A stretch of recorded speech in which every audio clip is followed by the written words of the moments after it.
और देखिए, आज अपना जो टॉपिक है या अपना पेपर कौन सा है, money and financial system in India, मुद्रा और भारत में वित्तीय बाजार। इसके अंदर जो टॉपिक है वो है, पिछली क्लास में हमने अध्ययन किया था मुद्रा की परिभाषा और मुद्रा के प्रमुख कार्य।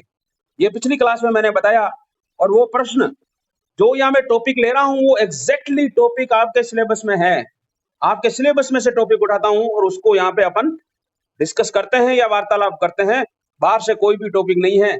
ये छोटा प्रश्न बनता है, नियर मनी क्या है और मनी की सप्लाई क्या है। ये टॉपिक क्या है, near money and supply of money, अर्थात इसका मतलब हुआ निकटतम मुद्रा और मुद्रा की पूर्ति। ये दोनों छोटे छोटे टॉपिक है, निकट मुद्रा और मुद्रा की पूर्ति है, near money and supply of money.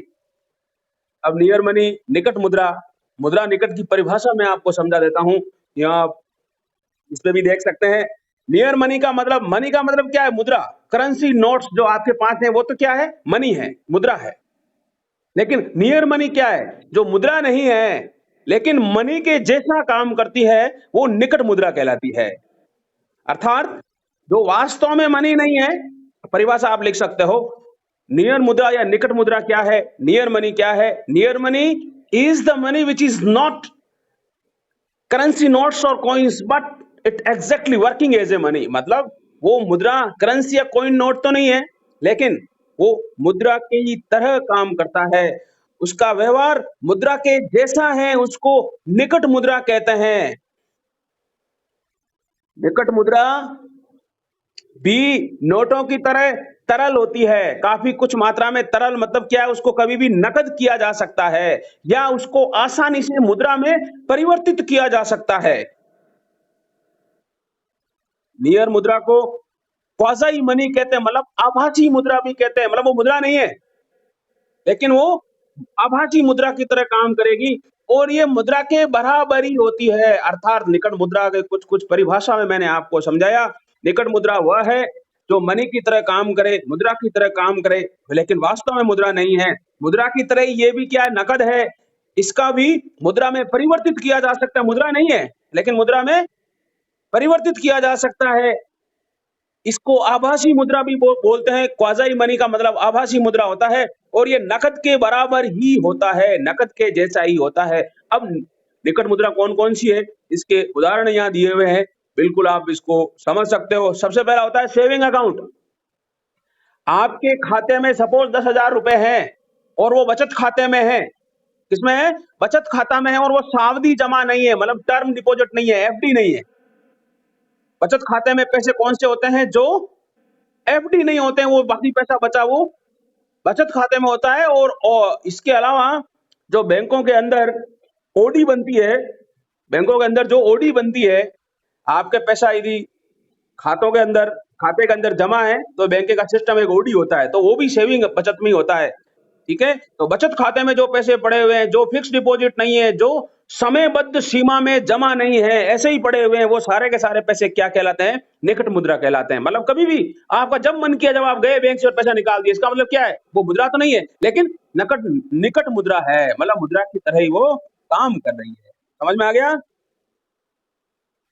उसी प्रकार होता है certificate of deposit, CDs. CDs का मतलब है जमा प्रमाण पत्र। मतलब कभी बैंकें क्या करती है, आपको दे देती है कि आपके खाते में 20 लाख रुपए जमा है, आपको जमा का प्रमाण पत्र दे देती है, और वो नकद की तरह ही है, जब चाहो तब उसको आप निकाल सकते हो, आप सामान खरीदने में उसको दे सकते हो, उसका भुगतान कर सकते हो। ठीक है, समझ में आ गया। उसी प्रकार फॉरेन करेंसी। फॉरेन करेंसी का मतलब क्या है, विदेशी मुद्रा। जैसे आपके पास डॉलर है, डॉलर क्या है, विदेशी मुद्रा है, लेकिन डॉलर को जब चाहो आप तब रुपए में कन्वर्ट कर सकते हो। रुपए में कन्वर्ट कर सकते हैं ना, बेच सकते हैं। अब बैंक में जाएंगे, डॉलर देंगे, बदले में रुपए दे देगा, इसका मतलब डॉलर कभी भी रुपया बन सकता है। इसका मतलब विदेशी करेंसी, विदेशी मुद्रा है, वो भी निकट मुद्रा की तरह ही है, निकट मुद्रा की तरह ही वो काम करती है। उसको कभी भी मुद्रा में परिवर्तित किया जा सकता है, उसको भी, उसमें भी वस्तुओं और सेवाओं को खरीदने की क्षमता होती है, इसलिए ये क्या कहलाती है, निकट मुद्रा कहलाती है। उसके अलावा money market account. Money market account का मतलब यह होता है कि मुद्रा बाजार की जमाएं जो होती है वो भी इसकी तरह काम करती है। इसके अलावा मार्केटेबल सिक्योरिटी। मार्केटेबल सिक्योरिटी का मतलब यह होता है जिस प्रतिभूति, मार्केटेबल मतलब बाजारीकृत प्रतिभूति। मार्केटेबल सिक्योरिटी का मतलब क्या होता है? बाजारीकृत प्रतिभूति। प्रतिभूति मतलब आपके पास कोई इस प्रकार की सिक्योरिटी है जिसको कैश में कन्वर्ट किया जा सकता है, वो क्या कहलाती है? मार्केटेबल सिक्योरिटी कहलाती है। तो ऐसी कई प्रकार की प्रतिभूतियां होती है जो आपके पास होती हैं, उनको कभी भी बेच के आप पैसा नकद प्राप्त कर सकते हो। इसलिए ये कहते हैं कि ये क्या है? निकट मुद्रा है, नियर मनी है। इसके अलावा ट्रेजरी बिल। ट्रेजरी बिल का मतलब क्या होता है? गवर्नमेंट ऑफ इंडिया निकालती है ट्रेजरी बिल। ट्रेजरी बिल वो भी मुद्रा की तरह ही होता है, जब चाहे तब उसको भुनाया जा सकता है। अपने पास रखो, जब चाहे तब उसको भुनाया जा सकता है। सुभाष, आवाज आज ज्यादा आ रही है। आवाज सबकी, माइक सबका है वो बंद कर दे एक बार।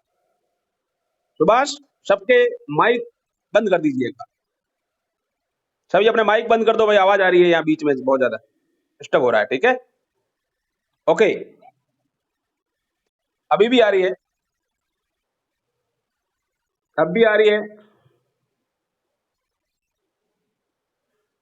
ठीक है, तो इसका मतलब आवाज आ रही है ना भाई सबको?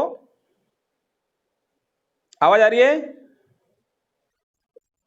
ओके, ठीक है। अपना अभी एक सुभाष, अपना माइक भले ऑन रखो, बाकी का माइक बंद कर दो। ये कौन बजा रहा है? ये हॉर्न बज रहे हैं ना, इनका माइक बंद करो। सुभाष,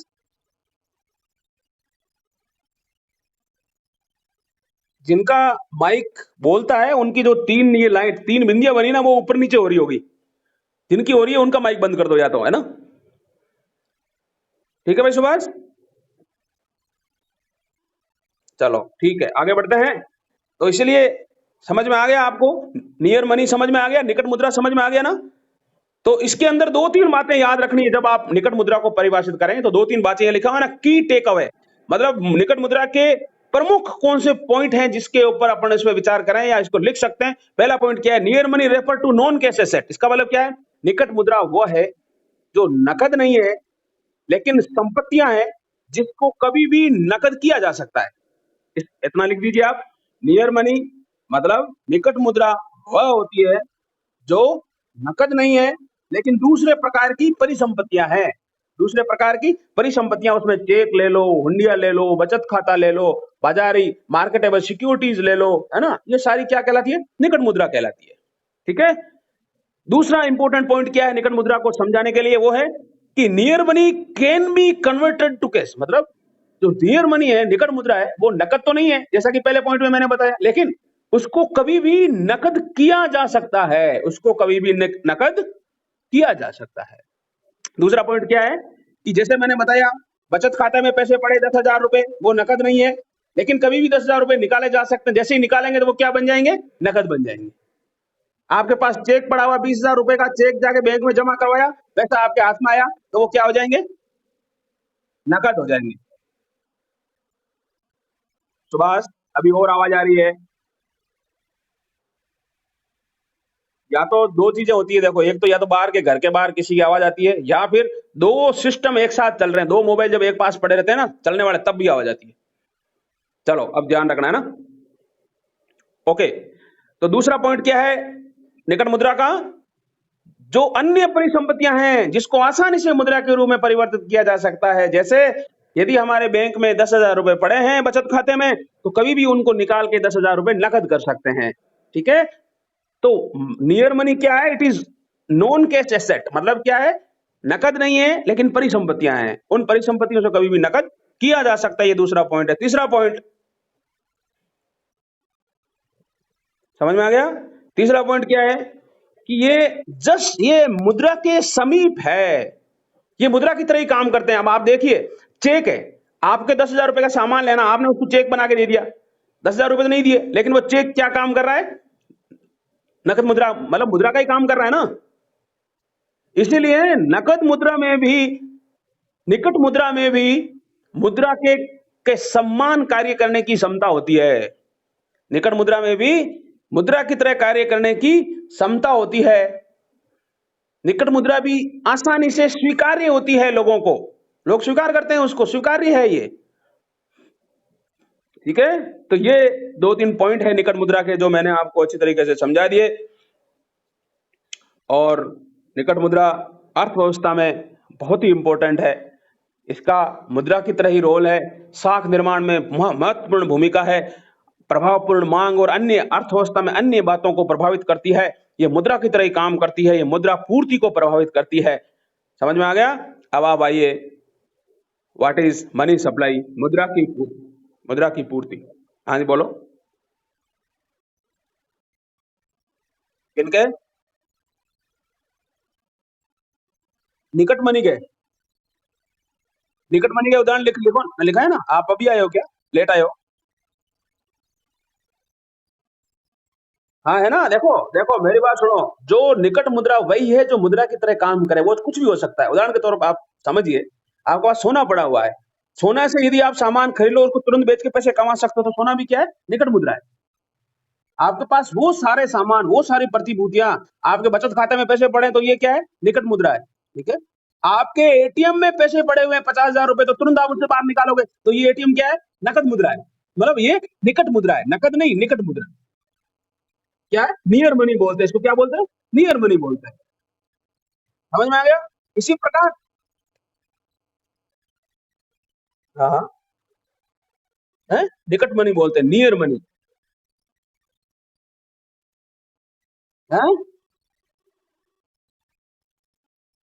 नहीं, फिएट मनी का मतलब दूसरा होता है। फिएट मनी का मतलब ये होता है कि फिएट मनी, पहले पुराने जमाने में क्या होता था कि मुद्रा, जो मनी मुद्रा होती थी, वो मुद्रा जिसके पीछे क्या होता था, मुद्रा निकालने के बराबर पीछे सोना रखा जाता था, उसको बोलते थे गोल्ड स्टैंडर्ड मनी। क्या बोलते थे? Gold standard money.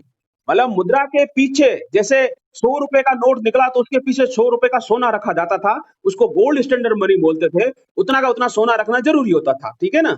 लेकिन अब वर्तमान में ऐसा नहीं है। वर्तमान में क्या है कि सरकार कानून पास करने के बाद पार्लियामेंट ये कहती है कि मैं आपको 10 रुपए अदा करने का वचन देता हूं। इसके पीछे सोना नहीं है।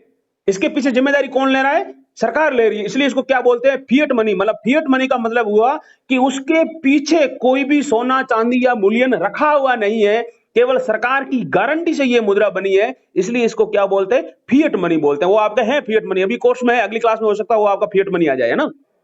इसको क्या बोलते हैं? फिएट मनी बोलते हैं। इसको क्या बोलते हैं? Fiat money. पहले क्या चलता था पूरी दुनिया में? था गोल्ड स्टैंडर्ड। मतलब 1949 के बाद पूरी दुनिया में गोल्ड स्टैंडर्ड चला। 1971 तक गोल्ड स्टैंडर्ड चला, जिसको कहते हैं ब्रेटन वुड एग्रीमेंट। क्या एग्रीमेंट था वो? Brayton would agreement. उसके उस ब्रेटन वुड एग्रीमेंट में आप लोगों को यदि पता हो तो द्वितीय विश्व युद्ध के बाद पूरी दुनिया में आर्थिक सम्मेलन हुआ, उसको ब्रेटन वुड एग्रीमेंट सम्मेलन कहते हैं। उसके बाद पूरी दुनिया में वर्ल्ड बैंक बना, उसके बाद में आईएमएफ बना, उसके बाद ऐसी कई वित्तीय संस्थाएं बनी। तो उसमें यह तय हुआ कि हमारा मनी का जो है स्टैंडर्ड क्या होना चाहिए, उसके पीछे सोना रखा हुआ होना चाहिए, उसके बराबर सोना, उसको गोल्ड स्टैंडर्ड सिस्टम कहते हैं। लेकिन सोने में, और उसमें एक और ये मान लिया कि पूरी दुनिया की मुद्रा क्या रहेगी? डॉलर रहेगी। क्या रहेगी? डॉलर। तो अमेरिका में जितना डॉलर निकलता था उतना का उतना सोना उसके पीछे होता था। लेकिन हुआ क्या? क्राइसिस हो गई 1978 में। 1978 में ओपेक की स्थापना हुई। ओपेक क्या है? Organization of petroleum export countries. जो गरीब देश थे, वहां तेल निकलता था, वो सारे एक हो गए। और उन्होंने क्या किया कि तेल की कीमत $3 पर बैरल से रातों रात बढ़ा के $12 पर बैरल कर दिया। रातों रात तेल बढ़ गई, कीमतें बढ़ गई। तो कीमतें बढ़ने से उसका रिजल्ट क्या निकला कि अमेरिका ने क्या क्या, चुपके से उसके पीछे डॉलर रखना बंद कर दिया, उसके पीछे सोना रखना बंद कर दिया, डॉलर ज्यादा निकाल दिए। तो अमेरिका का जो डॉलर था वो दुनिया में फेल हो गया, उसकी पोल खुल गई कि इसके पीछे तो सोना ही नहीं, है ना? तो फिर वो ब्रेटन वुड एग्रीमेंट टूट गया और 1973 के बाद पूरी दुनिया में यह तय हो गया कि अब सोना रखना जरूरी नहीं है। अब क्या होना चाहिए? ये कानून से पास होना चाहिए। उसको फिएट मनी बोलते हैं। क्या बोलते हैं? Fiat money. अब पूरी दुनिया में कहीं भी गोल्ड स्टैंडर्ड नहीं है, सरकारी कानून से बना है, सोना पीछे नहीं है, इसलिए इसको क्या बोलते हैं? फिएट मनी बोलते हैं। क्या बोलते हैं? फिएट मनी है। ये पूरी कहानी मैं आपको जब वापस ये फिएट मनी पढ़ाऊंगा तब पूरा आऊंगा वापस। ठीक है? अब इसमें आगे बढ़ते हैं अपन। What is money supply? ठीक है? मुद्रा की पूर्ति। मुद्रा की पूर्ति एक, मतलब ब्रॉड कॉन्सेप्ट है, एक समग्र अवधारणा है, शॉर्ट कॉन्सेप्ट नहीं। जैसे आपके पास नोट है, आपके पास नोट है, कॉइन है, ये क्या है? मुद्रा है ना? ये जो मुद्रा है, ये मुद्रा, इतनी मुद्रा की सप्लाई इतनी नहीं है।